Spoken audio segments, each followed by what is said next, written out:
అందరికీ నమస్తే. ఈరోజు నేను నాటుకోడి కూర ఎట్లా వండాలనో నేను మీకు చూపిస్తా.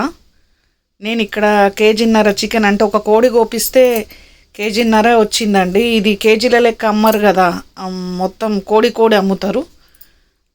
ఎంత బాగుంటుందంటే చూడండి, కోడిగుడ్లు కూడా వెళ్ళినాయి అందులో. చాలా టేస్టీగా ఉంటుంది. మీకు ఏమేం కావాలి ఈ కేజీన్నరకు నేను కొలతలు చెప్తా చూడండి. కేజీన్నర చికెను, ఉల్లిగడ్డ, పచ్చిమిర్చి, నూనె, పసుపు, అల్లం వెల్లుల్లి పేస్టు, ఉప్పు, కారం, ధనియాల పొడి, పెరుగు, గరం మసాలా, కొబ్బరి పొడి, కొత్తిమీర, వాటర్ తగినన్ని. ఫస్ట్ చికెన్లో ఆ గుడ్లు వేరు చేసుకోవాలండి. గుడ్లతో పాటు మనం మ్యారినేట్ చేస్తే ఏమవుతుందంటే అవి పగిలిపోతాయి. అవి పక్కకు పెట్టుకొని ఉడికేటప్పుడు వేసుకోవాలి. కొంచెం ఉడికినాక కూర అప్పుడు వేసుకోవాలి. పెరుగు తీసుకున్న 1 కప్పు, కారం,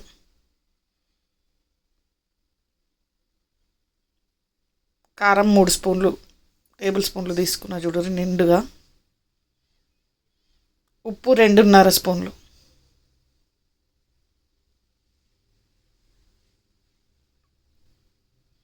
పసుపు 1 టీ స్పూన్, అల్లం వెల్లుల్లి పేస్ట్ 1.5 స్పూన్లు.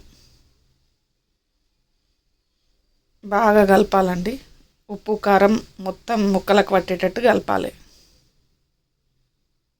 కలిపి పక్కకు పెట్టుకోవాలి. మసాలా తయారు చేసుకుందాం ఇప్పుడు మనం. ఇది నా మసాలా బాక్స్ అండి. బిర్యానీ ఆకు, మరాఠీ మొగ్గ, అనాస పువ్వు, సాజీరా, దాల్చిన్, జాపత్రి, ఇలాచి, లవంగాలు, భోజువారి పత్త, జాజికాయ, మిరియాలు, కుంకుమ పువ్వు. ఇన్ని పడతాయి చూడండి. కానీ మన కూరలకి ఇవన్నీ పడవండి. మన కూరలకు పట్టేవి చెప్తా. 10 లవంగాలు నేను ఎక్కువనే తీసుకున్నా. తక్కువ తినేటోళ్ళు 5-6 వేసుకోర్రి. 2 ఇలాచి, కొంచెం సాజీరా,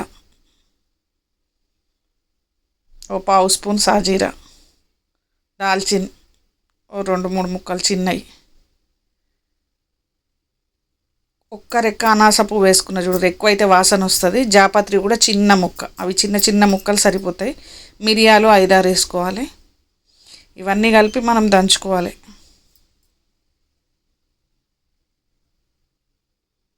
మెత్తటి పేస్ట్ పౌడర్ లెక్క చేసుకోవాలండి.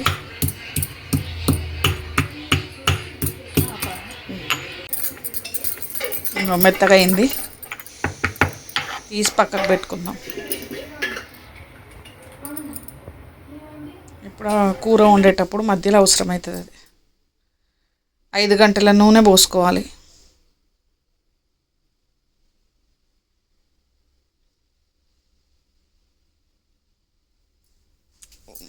నాటుకోడి కదండి, నూనె కొంచెం ఎక్కువే పడుతుంది. మంచిగా తయారవుతుంది. కొంచెం నూనె పైకి తేలినట్టే ఉండాలి. నూనె వేడైంది. పచ్చిమిర్చి, ఉల్లిగడ్డలు 2 ఉల్లిగడ్డలు చిన్న ముక్కలు చేసుకొని వేసుకోవాలి.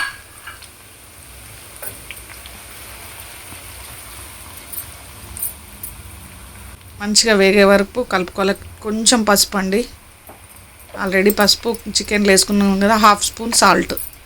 అప్పుడు 2.5 వేసుకున్నాం కదా, అందులో ఇంకొక 1/2 స్పూన్ ఇందులో వేసుకుంటే సరిపోతుంది. ఆ నీరంతా వెళ్ళిపోయి మంచిగా వేగాలి ఉల్లిపాయ.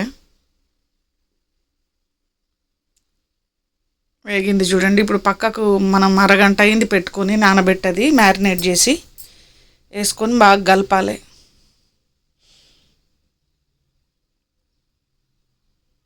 మంచిగా కలిసిన తర్వాత మూత పెట్టుకొని ఒక 5 నిమిషాలు ఉండాలండి. 5 నిమిషాలు కారం ఉప్పు పట్టనియాలి. నీళ్ళు బయటకు వచ్చినాయి చూడండి, ముక్కల నీరు అంతా బయటకు వచ్చింది. ఒకసారి మంచిగా కలుపుకొని ఇప్పుడు మనం పక్కకు తీసి పెట్టుకున్న గుడ్లు ఇప్పుడు వేసేసుకోవాలండి. తీసి మంచిగా కలుపుకొని, గుడ్లు ముందే వేస్తే చితికిపోతాయని చెప్పిన కదా, ఇప్పుడు వేయొచ్చు. ఇక వేసి ఒక చితకకుండా ఒక గ్లాస్ నీళ్ళు పోసుకోవాలండి. ఒక గ్లాస్ నీళ్ళు పోసుకుంటే ఏమవుతుందంటే అది ఆ నీటిలో ఫస్ట్ ఉడుకుతుంది, గుడ్డు చితికిపోదు. ఒక గ్లాస్ ఇప్పుడు పోసుకుంటే సరిపోతుంది. 8 నిమిషాల వరకు ఉంచాలండి. 8 నిమిషాల తర్వాత చేస్తే చూడండి. ఇప్పుడు మనం వేసుకునే ఇంకా కొన్ని కూడా మసాలాలు వేసుకోవాల్సి ఉంటుంది. కలిపిన గుడ్లు కూడా ఉడికినాయి చూడండి. ఇప్పుడు ఏం చితికిపోవు. ఆ పచ్చిగా ఉన్నప్పుడు ఈ బొక్కలకు తగలంగానే వెంటనే అవి పగిలిపోతాయి. అందుకని అవి ఉడికే వరకు జర జాగ్రత్తగా కలపలేదప్పుడు నీళ్ళు పోసి పెట్టిన. ఇప్పుడు ఇక ఇంకొక గ్లాస్ నీళ్ళు పోసుకోవాలి. ఇందాక మనం మ్యారినేట్ చేసిన బౌల్లోనే నీళ్ళు పోసిన నేను. మూత పెట్టుకొని మళ్ళీ 5 నిమిషాల తర్వాత చూడండి ఇట్లా వచ్చింది. ఇక మిగతా మసాలాలు వేసుకుందాం మనం. గరం మసాలా, మనం నూరుకున్న గరం మసాలా,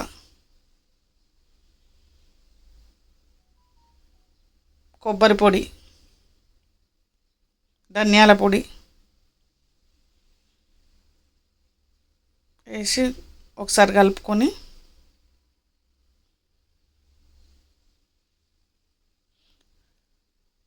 బాగా కలుపుకున్న చూడండి. మళ్ళీ మూత పెట్టి ఒక 5-6 నిమిషాలు ఉంచాలండి. మళ్ళీ 6 నిమిషాలు. నాటుకోడి ఉడికేసరికి కొంచెం టైం, మామూలు చికెన్ కంటే కొంచెం ఎక్కువ టైం పడుతుందండి. అయిపోయినట్టే అండి. కొత్తిమీర జల్లుకొని మళ్ళీ కొంచెం సేపు పెడతాం కాబట్టి ఆ గుడ్లు ఎంత బాగైనాయి. ఆ గ్రేవీలో ఉడికి మంచి టేస్ట్ ఉంటాయండి గుడ్లు కూడా. మేమైతే నాటుకోడిలా పప్పు గారెలు తింటాం ఎక్కువ. పప్పు గారెలు, పెసరపప్పు గారెలు మన తెలంగాణ స్పెషల్ కదా, బాగుంటాయి చాలా.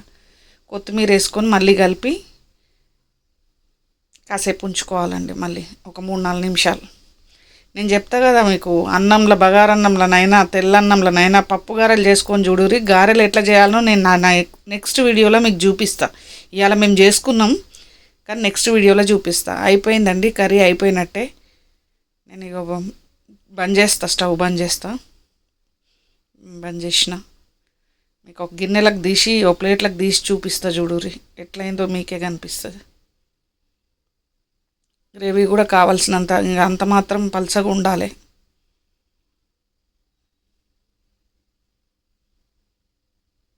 చూడు, చూస్తూనే నోరు ఊరుతుంది. గుడ్లు కూడా మంచిగా ఉడికినాయి.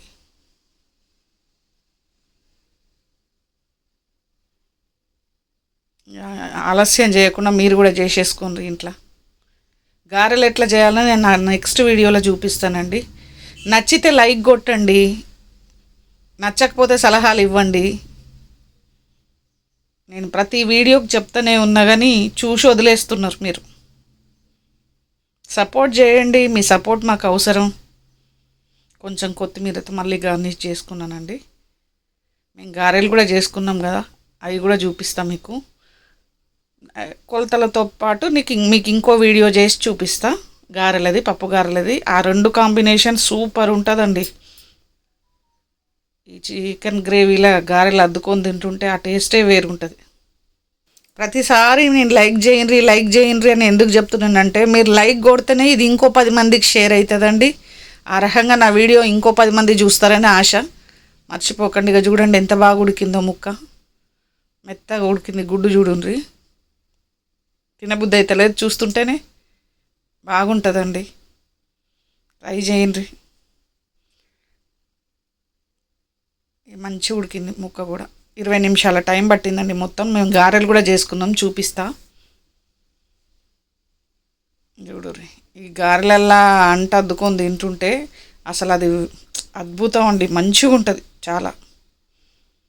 నెక్స్ట్ గారెలు ఎట్లా చేయాలనో నేను నెక్స్ట్ వీడియో పెడతానండి. దయచేసి మర్చిపోకండి, కామెంట్ చేయండి, లైక్ కొట్టండి. మా వీడియోస్ కనుక మీకు నచ్చినట్లయితే సబ్స్క్రైబ్ చేయండి, లైక్ చేయండి, షేర్ చేయండి, కామెంట్ చేయండి.